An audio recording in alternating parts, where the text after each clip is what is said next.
Hi everyone and welcome back to the next diecast. For today's video, I'll be showing you and reviewing this 1/18 scale Mercedes-Benz 300 SLR Uhlenhaut Coupe made by Maisto. So the Uhlenhaut Coupe, in real life, only two of them were actually made, and it was named after Uhlenhaut, the Mercedes-Benz race car driver.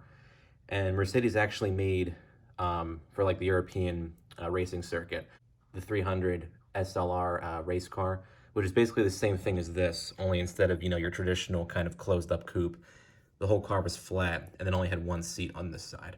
Although I think maybe this side had like kind of a metal cover on it and you could take it off and it had a passenger seat. Maisto actually makes a model of the 300 SLR race car too. But only two of the Uhlenhaut coupes were made.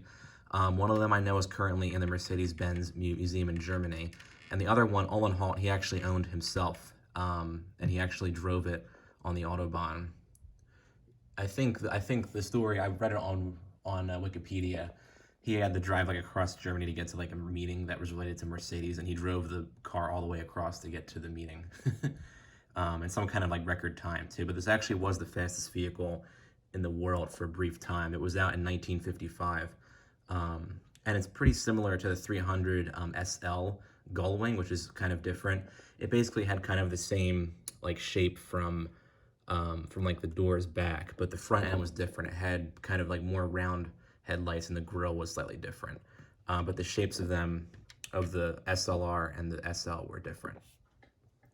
So this model is made by Maisto, as I said at the beginning of the video. This is actually the only budget model of the 300 SLR Uhlenhaut that you can actually get. CMC made their own version of the Uhlenhaut Coupe, but it costs like $500. And CMC, they make their cars like by hand and use like, real metal and wood and whatnot. So for 90% of us, this is going to be the best model for, for our collections, because we don't really buy super expensive cars like that. Now the CMC version is beautiful and everything, but in terms of, budget collecting, this is probably one of the better like classic Mercedes-Benz models out there. Now Maisto discontinued this particular model a couple of years ago. They actually discontinued it in the early 2010s, and they brought it back for a few years in their catalog. But it's disappeared once again. But you can still find this on sites such as eBay and whatnot for decent prices. Without further ado, let's go ahead and get into the details of this model. We'll start up here with the front.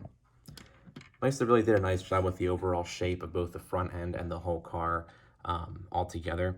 You can see for the headlights up here, they really nailed that kind of oval shape perfectly. There is a peg in the center, but that's kind of where the light bulb would be on the real car. And the inside of the light's actually metal on this lower part here. And in the back, there's kind of like a textured lens, which looks very good.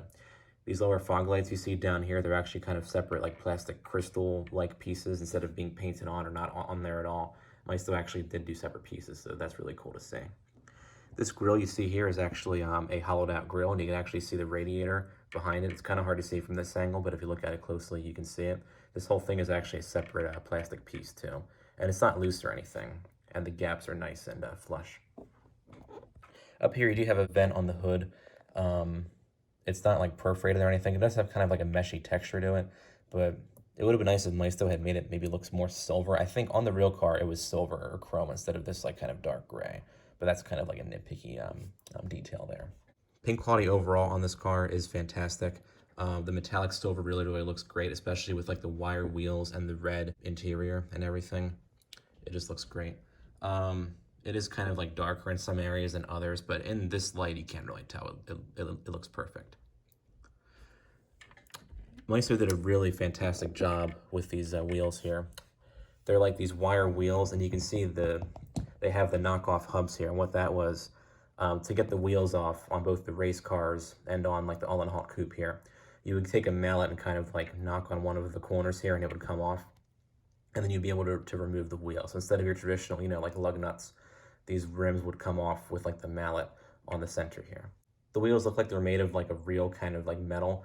And also they actually branded the tires too. You can see it says Continental on the bottom there. And it even has like all like the pressure information and like the PSI and stuff, which is really cool. Along the side here, you'll see that there's separate pieces on for both this chrome trim piece here and also these side intakes. The intakes are functional, as you can see. And the fit and finish is nice of all these separate pieces too. Nothing's loose or anything like that. You can see up here there's a chrome side mirror. And this actually was loose, so I ended up pulling it out and gluing it, but that was probably just a factory defect from my model. So yours probably won't come that way. The wipers look great as well, maybe a bit too small, but the shape and everything, they really did a nice job.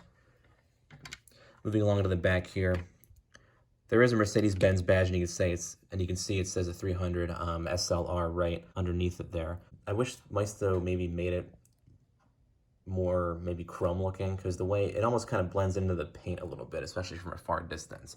It does look good and everything, and it's the right size and shape, but if they maybe made it either a different color, made it pop out a little bit, it would look that much better.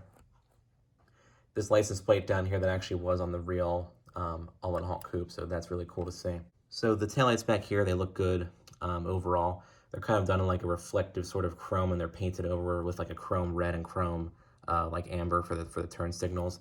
They look good overall, but if they had maybe been clear instead of just like a flat chrome, would have maybe added a little bit more like to the authenticity and everything. But I think they look cool because it kind of looks like they're turned on when the light hits it at a certain angle. Along here, you do see that there's these side exhaust pipes. They look really nice. They're actually completely hollowed out too. Now in terms of opening features, we'll start back here with the trunk. We'll open that up like so. Maisto actually put in these two kind of spare tire bags back here, and they have kind of a texture to them too, which is cool to see. And back here, you'll see there's kind of like a wrinkle and stuff too. I think the real trunk was lined with like leather or something like that, so that kind of explains like the texture in there. And on the CMC version, it does have like two full like metal wheels and tires. On the Maisto version, they just kind of did like the half-looking like tire bag things. And they actually do look pretty good, and they are separate pieces. I like how they included that in there. Would have been nice if they did maybe like actual wheels, but at least they put these in there, so they look good. The engine detailing is where it gets very interesting. So we'll open up the hood here. It does have a prop rod, as you see right there, so I'll go ahead and put that down. They did a fantastic job with this engine here. It's like a multi-piece engine. All the all the wires and pulleys in there are visible in all different colors and everything. See, there's like some gold there and some black down there. All this is like silver and everything. This is one of Maisto's better engines, I would say for sure. You can actually see out the front of the grille here too, so that looks really, really good. And the hood doesn't really stay open too well, but they do have the prop rod, so that doesn't really matter all that much. But overall, this is one of Maisto's better engines, I would say, for sure. It's almost of like Auto World quality, I would say. So that's really cool to see. Go ahead and close that up here. Didn't mention, you actually, of course, you do get full steering and suspension. Like most older Maisto models, the suspension's kind of, cushy and loud on this model. It kind of seems like it's going to break. It won't break, but on newer Maistos, it's much more kind of like smooth and everything, their steering and suspension systems. This model does have gull-wing doors, and the seats actually have real fabric. This is the only time I've ever seen a Maisto with actual fabric seats, and they look fantastic. They really nail like that whole plaid like check pattern, and it's really cool that they included those as like a fabric seats. I thought they would be like stickers at first. I didn't know that they would be like actual fabric seats. I got this model from a hobby shop several years ago because I thought it was a really cool looking car, and I wanted like a classic like gull-wing Benz in my collection. But they did a nice job with these seats for sure. I think on the 300 SLR race car, they do have like the fabric seats on them too, so they look really, really cool. Rest of the interior also looks fantastic. Maisto did a great job with the dashboard. It looks like it's a metal dashboard, but it's actually plastic. The buttons are all done separately in the dashboard there. I think they should be labeled, but they're done in kind of like a chrome. They still look pretty good though. You can see that they do have the rear view mirror there on the dashboard, and the gauge cluster. All the gauges are actually separate. They didn't just do like one big sticker or anything like that, so that looks really, really cool. The wood on the steering wheel might be a little bit like cheap looking because it's just kind of like one shade of brown. But overall, from a distance, you can't really tell. It doesn't, it's not really like that bothersome or anything. Very kind of compact interior here. You can see how low the steering wheel is to the seat and whatnot. And the gull-wing doors are strong and they do stay up well, but knowing how Maistos usually are, they might not stay up like forever. So I wouldn't display it for too long with the doors open because they might lose like their like their gravity effect or whatever it's called, and like, you know, kind of fall down. The pedals are also well done too. They're all separate chrome pieces that kind of look like they're made of metal. The shifter here could use a little bit more work. It's kind of all done in chrome. At least it's like a separate piece, but if they maybe did some painting detail in there. But overall, Maisto did a fantastic job with this interior, especially considering the fact that it has those fabric seats. I'd say for, you know, the $35 price range, it's just an excellent deal that you get those fabric seats and everything like that. Go ahead and close up the gull-wing doors. And they do have side windows on them too, which is another cool feature. Now for the undercarriage, we'll take a look at that. Not really anything to see at all, but it is actually painted silver. Maisto usually just paints the underside black or leaves it as black plastic, but this undercarriage is actually done in silver, which is nice to see. The real car, you don't really see anything underneath it anyway, because for aerodynamic purposes, they kind of cover up all like the exhaust systems and everything. Overall, this is a really, really cool model, and the history of the real car is really cool and interesting, and it just looks great as well. If you have other Mercedes-Benz models, or if you collect, you know, 1950s cars, or just classic European cars, it's a really, I think, a great model to add to your collection. And overall, I highly recommend buying it. All right, that's a wrap for this review. As always, I hope it was helpful. And as always, be sure to give the video a like and subscribe to my channel. And also be sure to follow my Instagram page, Nick's Diecast page. Thanks for watching.